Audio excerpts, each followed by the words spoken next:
Just want to highlight a couple of things over the last 24, 48 hours.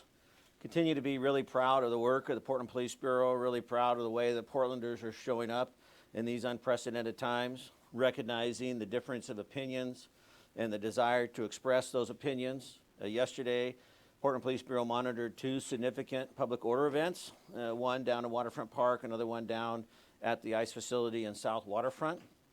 I want to recognize the great work of our dialogue liaison officers.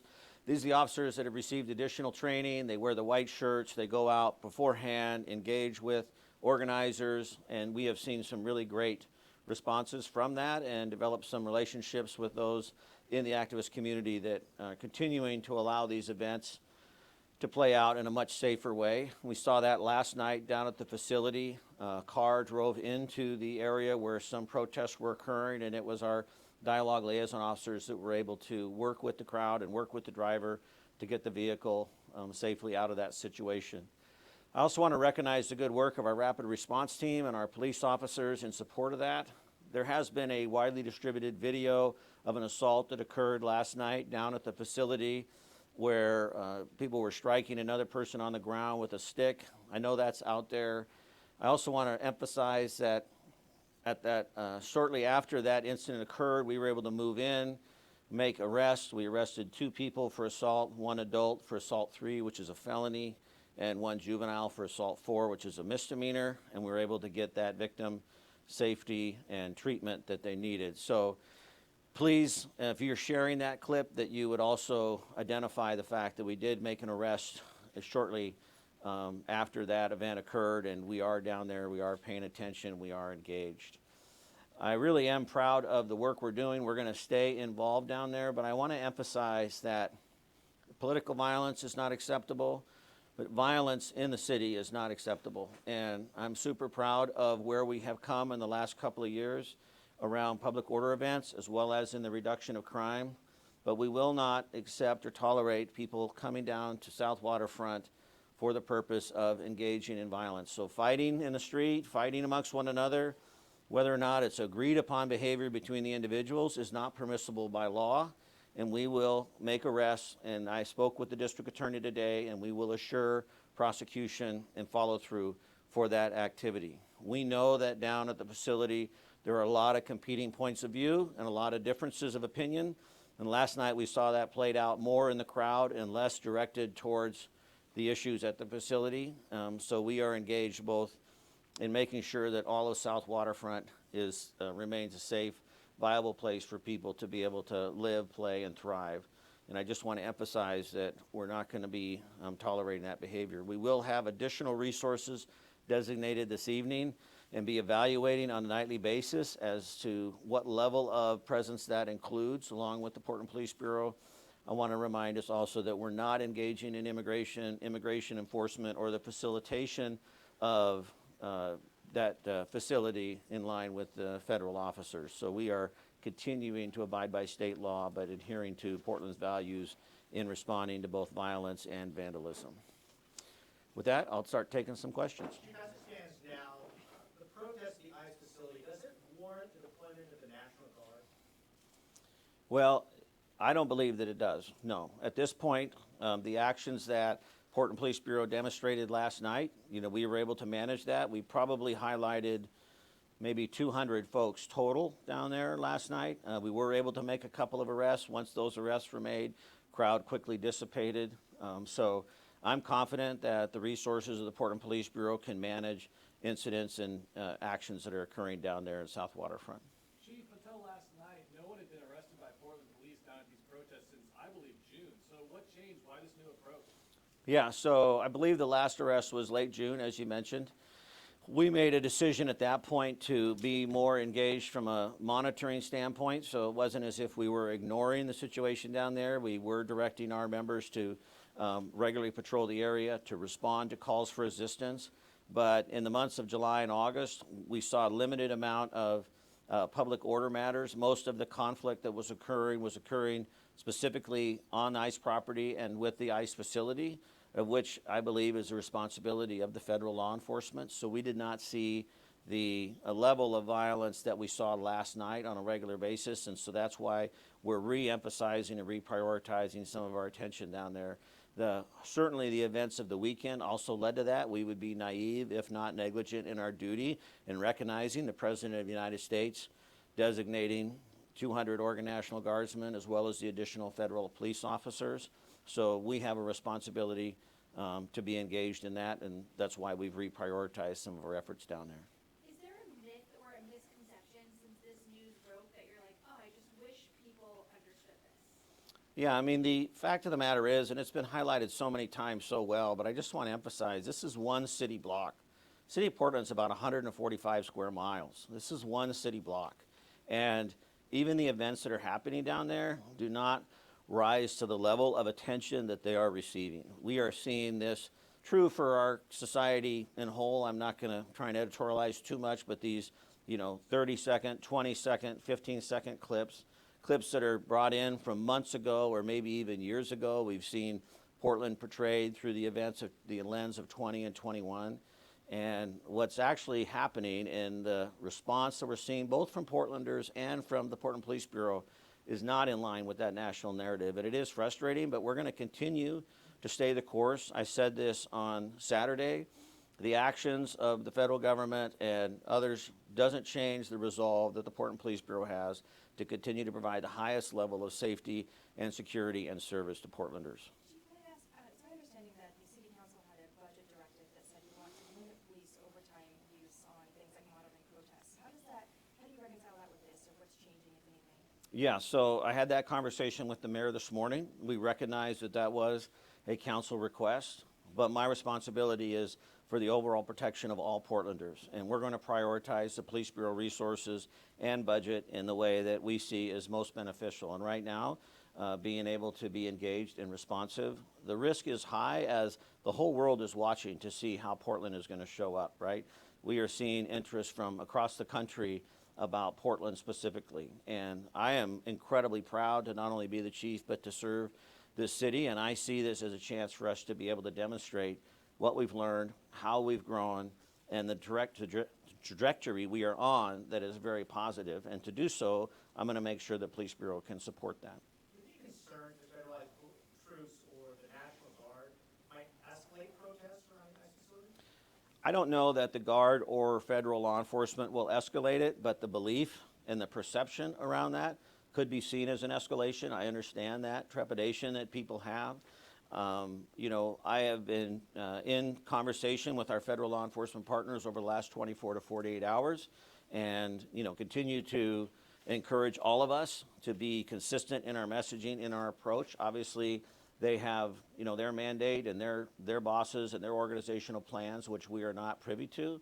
But I don't have reason to believe that in and of themselves would instigate, but I know that the perception and the presence of is certainly concerning to Portlanders.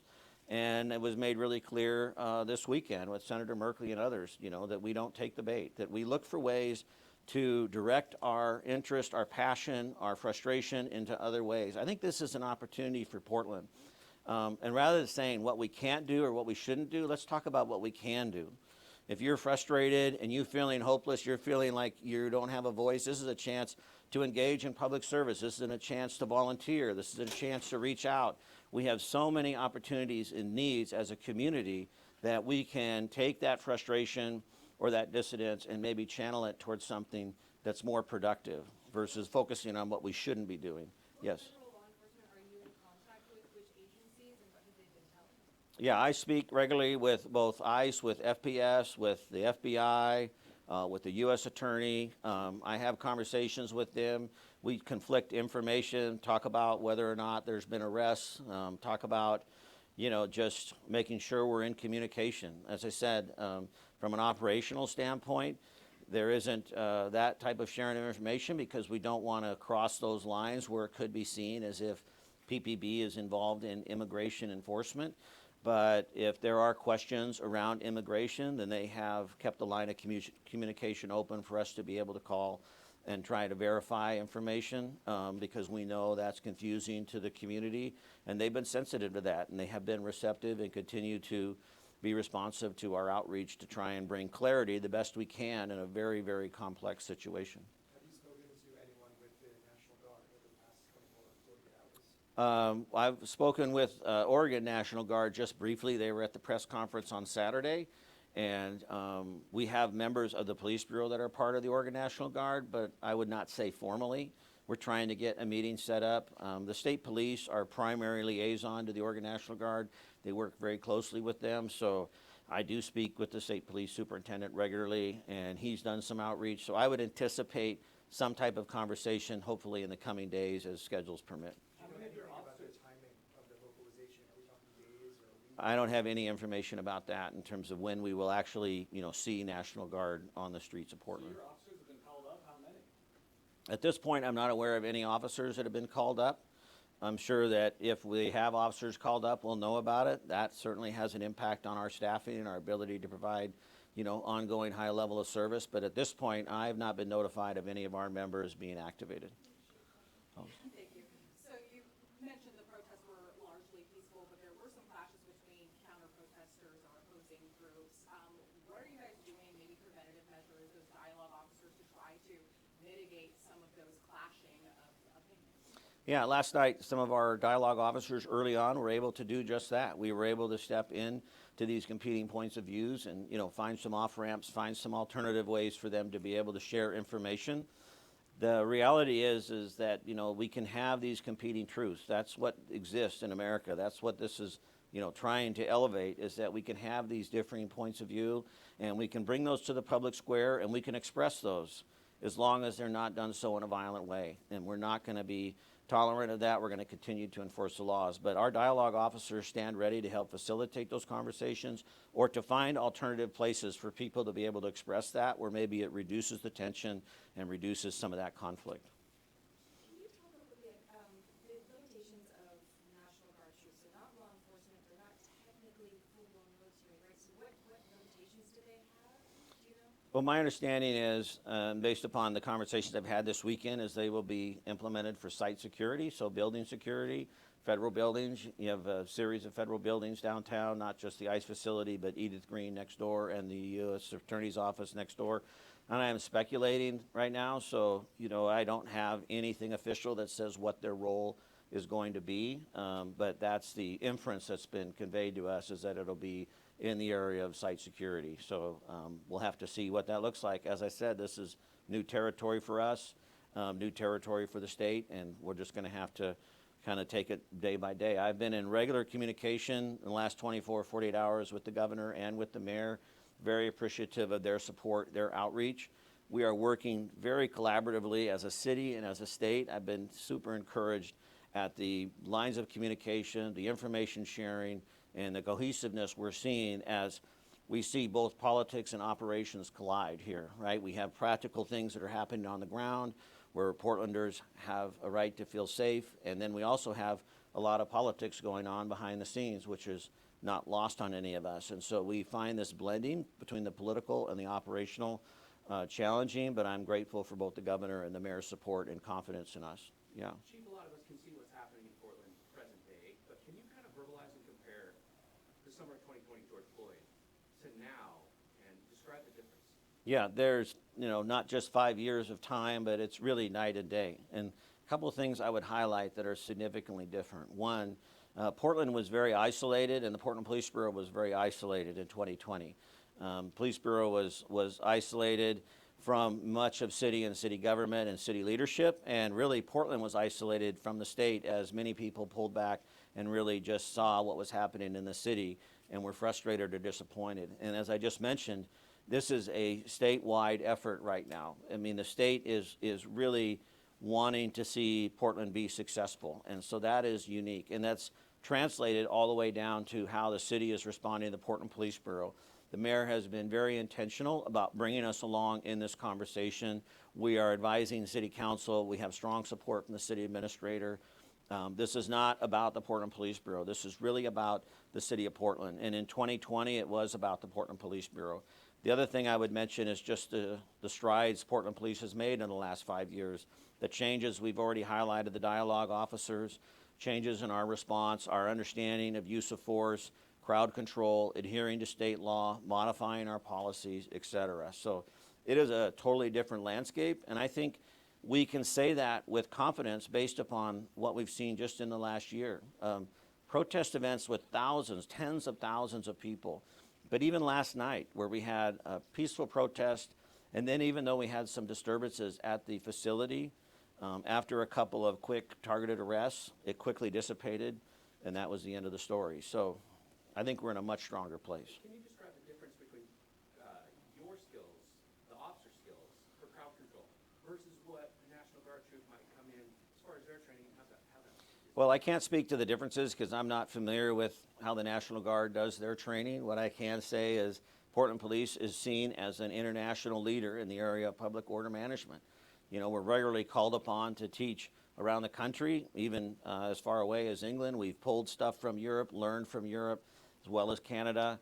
And our team is training at the gold standard recommended by National Tactical Officers Association. So we are really on the cutting edge of what it means to manage these public order events, and couldn't be more grateful for that and seeing how that's being applied in real time, focusing on crowd management, crowd support, less about crowd control, doing the outreach ahead of time. And we're seeing groups respond to that. We're seeing organizers reaching out to us and connecting with us, and us being able to touch places that we haven't in the past. What can you tell us about that helicopter that's been hovering overhead? We've been hearing a lot of concern from residents who can hear it. Is this a federal helicopter? What do you know? I have no details on the helicopter. I hear it as well, but I have no details on that. I refer that to, you know, maybe it's the what the FFA or FAA would be my suggestion. I don't have any specifics on that. You didn't go out and buy one? No, Portland Police Bureau does not own a helicopter. You can print that. You said Portland Police will be present at the facility tonight. Are you expecting another large demonstration there tonight? And in coming nights, you said that Portland Police will evaluate on a nightly basis whether they Right. should go out there. What will be your threshold? How will you be evaluating, and what will you see that will make you decide whether to go? Right. Well, so I don't discuss specific operational plans because of security risk and, you know, the safety of both our officers and for the community. But it's important to me in these early days where I know there is a lot of visibility and a lot of tension, given the announcement from the president, that Portlanders can feel assured that we are being focused and we are being engaged. So when we take these extra efforts, it does put a strain on the organization. We have to call in officers, you know, on overtime. We have to reprioritize some of our response capabilities. And so it really is a day-by-day basis. And this is true for the city as a whole. I'm speaking specifically about what's happening down on South Waterfront, but we do this on a regular basis. If we have a major tactical incident, for example, we have to readjust our resources. And that could happen, you know, in addition to this event. So we have a major crime, a homicide or something like that, we have to adjust. So it's not entirely uncommon, but I want to just emphasize that we're sensitive to the energy transpiring down there at this time, and we're paying attention to it. Are we good? What? Any more questions? Just a couple more. If you had the opportunity to share a single message to the president and those directly involved with the deployment of the National Guard, what would that message be? Well, my message is that I have tremendous confidence in the ability of the Portland Police Bureau to provide the highest level of safety and security for all of Portlanders and for all the facilities in the city of Portland. And that we are well on our way to demonstrating that throughout the efforts of the past couple of years, and I don't see that changing. So we're in good shape. I don't see the need for the National Guard at this time. I really believe that we've got a handle on it. Are you frustrated that you're responsible for public safety in the city and you don't even know the details or plans for soldiers coming here? No, it doesn't frustrate me because the reality is, as I said, this doesn't change how we show up. We're going to be consistent. We're going to be consistent in what we do on a daily basis, and we're going to have to adjust. It doesn't mean that I'm naive or not paying attention to these outside influences, but the message of the Portland Police Bureau is we're going to stay fixed on our goals. We're transforming the dynamic between the police and the people we serve. We're reducing crime and the fear of crime, and we're focused on organizational growth and development. We've been doing that for 2 years. We're going to continue to do that as long as I'm in this chair. We good? Thanks a lot, all right?